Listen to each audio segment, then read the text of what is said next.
Hej og velkommen her til en lille instruktionsvideo i at bruge Aurosomas Pomander. Pomanderen er et remedie, du kan bruge lige så mange gange om dagen, du har lyst til. Den virker, og den er rimelig intens, men virkningen er sådan kortvarig. Den er ikke ligesom olierne, som varer minimum et døgn. Pomanderen kan du bruge lige så mange gange, du har lyst til.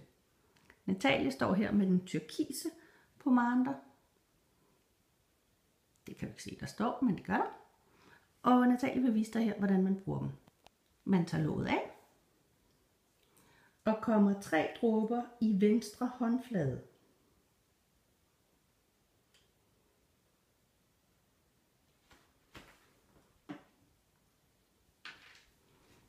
Gnid hænderne sammen og holder hænderne over hovedet, så man ligesom åbner sig for duften. Så smører man den på sin aura. Man starter over hovedet, og så smører man den ligesom i sin aura hele vejen rundt om kroppen og hele vejen ned. Og hold godt om på bagsiden, sådan der her. Så hele auraen bliver viklet ind i denne her turkise pomander. Så kan man også godt tage jorden med for en ekstra sikkerhed. Sådan. Og så sætter man hænderne for næsen og tager 3 dybe indåndinger af duften.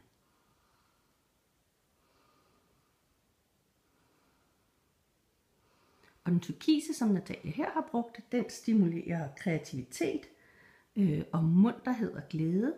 Så hvis man har en blokering i forhold til kreativitet, så er den turkise pomander rigtig god. Rigtig god fornøjelse.